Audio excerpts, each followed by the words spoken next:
everyone. Welcome to Ting Law Immigration News TV. We have a lot to talk about again.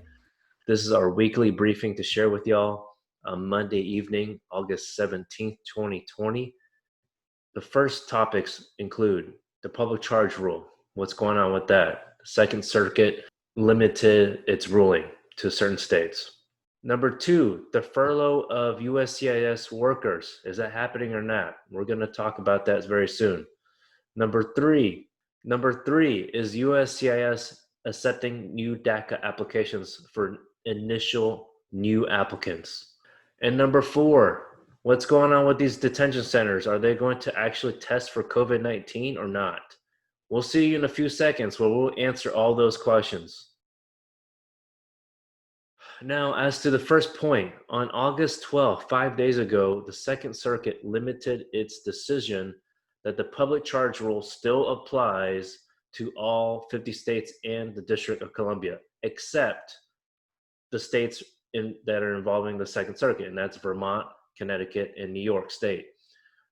So you still have to, if you're not in those states, if you're not living in those states, you still have to include the form I-944. Otherwise, if you are in Vermont, Connecticut, and New York, you're relying on the public charge guidance from 2009 that USCIS has talked about on its own website. Now, it's important to note that the August 12th, 2020 ruling does not affect the temporary injunction against the public charge rule for those who have cases abroad, meaning consular processing abroad, where the immigrant beneficiary is living outside the United States. So therefore, at this time, at least as of this week, you do not have to use the form DS 5540 for the public charge. In fact, the Department of State stated that they're complying with this order. So there's no wiggle room, there's no guessing about that. Now, everyone is concerned about what's going to happen with the stimulus check. Is there going to be one? Is there going to be payments or loans for other businesses such as daycare centers? And ultimately, is there going to be a furlough of USCIS workers? At this point, that is very possible because the Senate can't get it together. The House already passed their version of their bill called the HEROES Act on, get this, May 15th, 2020. That is a little over 3 months ago. And what has the Senate done? It's just been bickering back and forth. You know as well as I do, they need to get their act together because Americans are waiting. They're waiting for the unemployment checks, waiting for stimulus money. And we all need our kids to go back to daycare centers. So daycare centers need to stay in business. And Congress has proposed that they're going to get money along with the fishing industry as well. But back to the point. USCIS stated that they're intending to furlough their workers, at least 13,000 of them, by August 31st. That's really soon. That's less than 2 weeks away. And I haven't heard anything that the Senate has proposed. So what does that actually mean? I think you understand now that this essentially means that there will be less workers, so meaning your cases that are currently in process or future applications that you'll file will be delayed. Cases in general, let's say they take 1 year. Who knows? It could take 2 years because there's going to be a slowdown of cases being interviewed. Because I give a 1 year buffer zone because there's already people. We have clients that were scheduled originally in March and April. A couple of them just got interviewed last week and 2 weeks ago at a USCIS field office. So they're starting to finally trickle in. But if there's going to be some kind of county-wide shutdown order, you never know what's going to happen with the pandemic and also with the furlough. Just anticipate at least a 6 month to 1 year buffer zone on a delay. Now, you can't file a lawsuit against USCIS, but we'll talk about that in a different video. So again, 13,000 employees being furloughed, meaning they're not going to be on payroll, they're not going to be working. That's at least 70% of its workforce.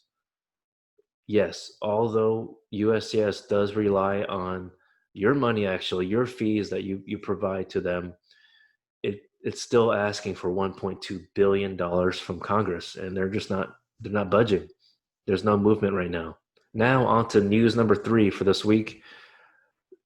Acting Secretary Chad Wolf had mentioned and reiterated that on August 6th that the USCIS is not accepting any new initial applications for DACA.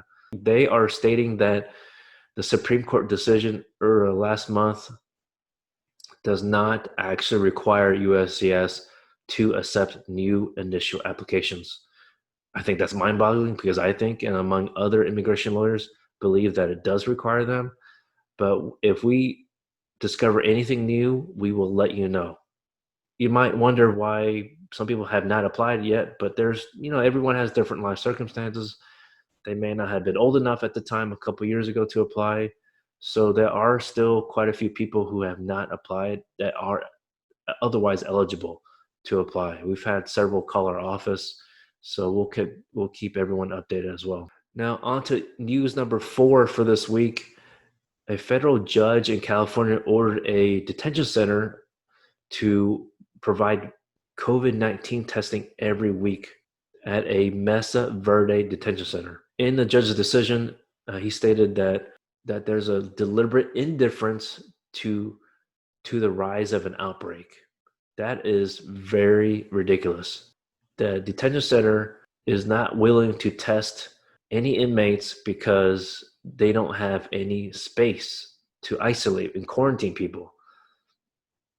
So they're just disregarding their health, essentially. Mesa Verde Detention Center is privately operated by GEO Group, which is a publicly traded company.